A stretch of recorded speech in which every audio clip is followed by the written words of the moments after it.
Est-ce que lorsque vous jouez du piano, vous avez les doigts qui montent en l'air? Vous arrivez à jouer les notes isolées, mais dès que vous jouez une note avec un doigt, les autres doigts remontent comme pour compenser. Résultat, beaucoup de mouvements parasites et des douleurs qui vous forcent à arrêter. Je vous rassure, c'est une erreur très courante chez les pianistes débutants et ça n'a rien à voir avec la forme de vos doigts ou la taille de vos mains. C'est simplement dû à un manquement au niveau de la technique de jeu. Donc aujourd'hui, je vous propose qu'on corrige ce problème ensemble pour que vous ne l'ayez plus et que vous puissiez jouer les notes de vos morceaux avec fluidité et sans douleur. Et pour ça, il faut qu'on revoie les bases. Donc je vais faire une vidéo simple où je vais dire des trucs simples. Je vais faire une vidéo simple où je vais dire des trucs simples. Et les basiques, c'est pas du tout le plus sexy dans l'apprentissage, mais c'est vraiment ce qui vous créera une fondation solide. Si vous voulez construire une maison et que vous avez de mauvaises fondations, tout ce que vous allez construire par-dessus sera très bancal et risquera de s'écrouler. Donc nous, on va faire vraiment les fondations sur des exercices simples. Et une fois que vous maîtriserez ces fondamentaux, ça vous fera gagner énormément de temps par la suite. Allez, on est parti, on passe sur le piano. Donc comme je vous le disais, on va commencer par quelques basiques, des exercices que vous jugerez sans doute assez faciles sur le papier, mais que je vois rarement parfaitement exécutés. Donc on va vraiment chercher à les maîtriser et on va se concentrer pour les faire proprement avec un beau geste.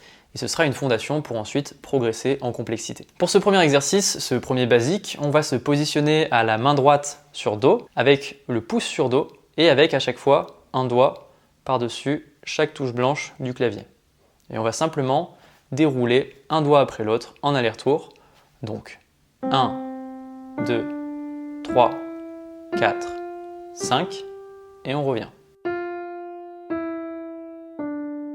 Encore une fois.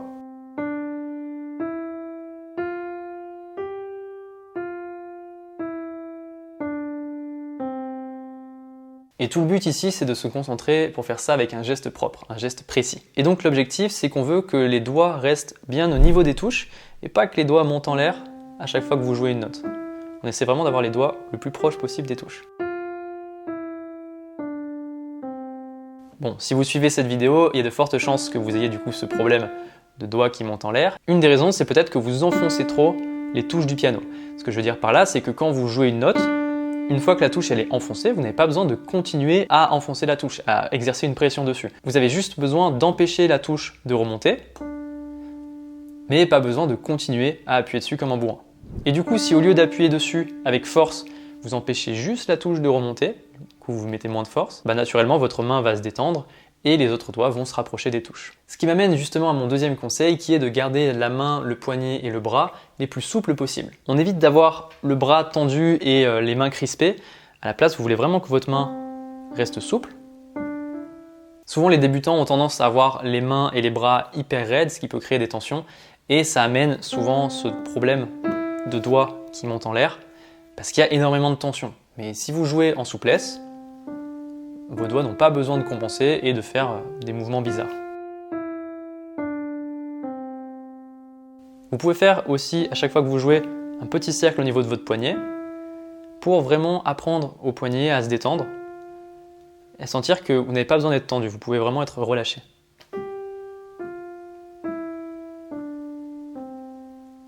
Et une autre astuce à garder en tête, c'est que votre poignet doit être aussi souple que celui d'une marionnette. Si vous levez votre main du piano, au lieu d'avoir la main qui reste raide comme ça, elle doit complètement pendre, comme si c'était la main d'une marionnette et que vous tiriez un fil par-dessus.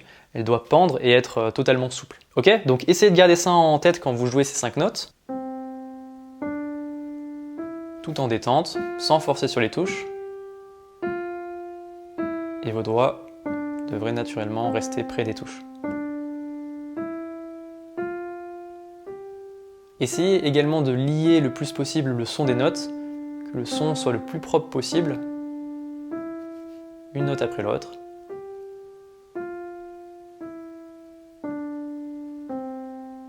Et allez-y lentement pour faire ce geste, pour l'intégrer. C'est pas une course et c'est vraiment, on cherche ici à faire un geste propre et efficace. Et évidemment, on va faire la même chose à la main gauche. C'est même parfois la main qui en a le plus besoin parce que c'est celle qu'on entraîne le moins. Donc on ne va pas l'oublier et on va faire la même chose. Et cette fois-ci, on va partir avec le petit doigt sur Do, une octave plus bas. Et les doigts suivants vont se positionner naturellement au-dessus des autres touches blanches. Et on va faire la même chose.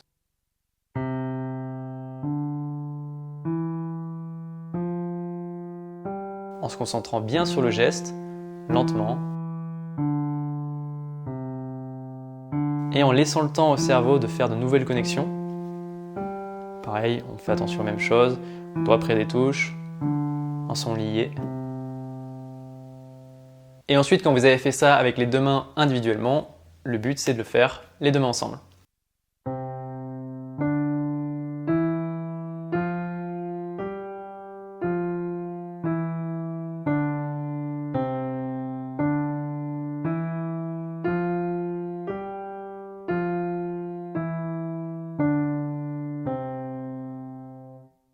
Et si vous continuez à avoir les doigts qui montent en l'air, il se peut que vous soyez encore un petit peu trop tendu. Donc maintenant, vous pouvez faire plusieurs choses, notamment au niveau du souffle, quelque chose auquel on fait moins attention quand on débute, mais qui est super important, c'est justement d'arriver à détendre le corps, et ça passe par une bonne gestion de la respiration. Donc quand vous allez jouer une note ou un accord et que vous avez les doigts qui montent en l'air, stoppez tout et juste expirez. Laissez tout le corps se relâcher et naturellement, vos doigts devraient se rapprocher des touches. Et si on rapproche les doigts des touches, c'est pas juste une raison esthétique, hein, c'est que c'est plus pratique et aussi ça fait moins de douleur. Donc vraiment, c'est quelque chose d'important à faire. Et le fait d'arriver à se relâcher corporellement avec le souffle, c'est vraiment une très bonne aide pour arriver à faire ça. Jouer d'un instrument, c'est quelque chose de très corporel et on peut avoir tendance à le faire mécaniquement en retenant son souffle, en se crispant un maximum. Et c'est ça qui peut créer justement des mouvements parasites, des douleurs qui peuvent même remonter dans les cervicales. Donc c'est pour ça que juste on expire, on se relâche à chaque fois qu'on s'en rend compte qu'on est trop crispé, on prend justement le temps de souffler et de se relâcher et d'un seul coup on élimine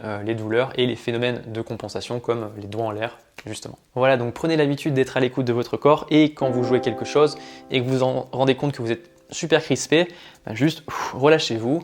Laissez la main se relâcher, d'être le plus souple possible, ce qui vous demandera un effort conscient au début mais qui deviendra naturel avec le temps.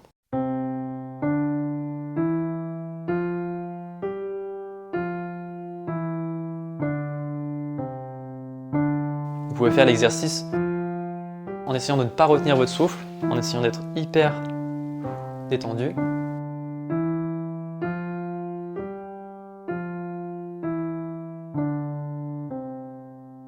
Et vous voyez, il n'y a pas besoin de faire des choses trop compliquées. Ici, on cherche juste à gagner en précision sur un exercice en ayant une intention de jeu. Ça peut avoir l'air presque trop simple comme exercice finalement, mais en fait, c'est en maîtrisant cette sensation de jeu sur des basiques comme ça. Ensuite, vous allez faire un beau geste, vous allez être détendu et vous allez débloquer ça dans tout le reste de votre jeu. Prenez le temps dans les prochaines semaines de faire cet exercice main droite, main gauche et les deux mains ensemble. N'hésitez pas à fermer les yeux aussi si ça vous aide à mieux ressentir cette sensation.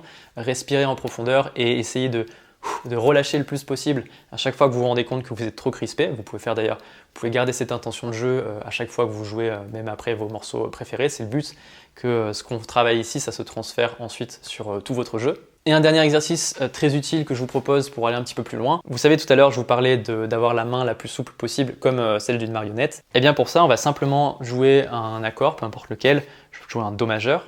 Ça fonctionnera très bien avec n'importe quel accord. Et on va le jouer en staccato, c'est-à-dire en jouant très brièvement les notes plusieurs fois d'affilée. Et entre chaque accord, on va venir secouer la main. Donc je joue l'accord, je secoue la main. Je le rejoue, et quand je remonte, je secoue la main. Évidemment, on le fait aussi à la main gauche. Et le but, c'est d'arriver à ancrer une sensation, à développer ce poignet qui reste souple, comme celui d'une marionnette. Et au bout d'un moment, vos poignets seront automatiquement détendus. Vous n'aurez plus besoin de secouer la main. Ce sera super naturel. Et vous pouvez même étendre ensuite cet exercice dans des contextes de morceaux ou de suites d'accords. Le but, c'est justement que ça se transfère. Donc par exemple, si on prend une suite d'accords de 4 accords magiques, Do, Sol, La mineur, Fa, eh bien on va prendre le temps entre chaque accord de venir bien détendre les mains. On ne veut surtout pas garder les mains droites, on essaie de les laisser pendre.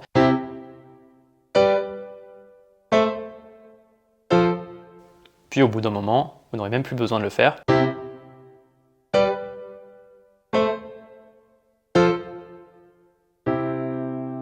Et ça, on le fait vraiment pour ancrer corporellement cette sensation de jeu. On est vraiment à la recherche d'une sensation. Ok, donc pratiquez ces exercices très basiques en étant pleinement concentré là-dessus. On ne cherche pas à les bâcler, on cherche à les faire proprement en recherchant cette sensation de jeu qu'on cherche à développer. Prenez le temps de travailler tout ça lentement, en prenant le temps. Prenez 5 à 10 minutes à chaque fois que vous faites une séance. Et au bout de quelques séances, au bout de quelques jours, de quelques semaines, ça deviendra naturel et instinctif et vous n'aurez même plus besoin d'y penser.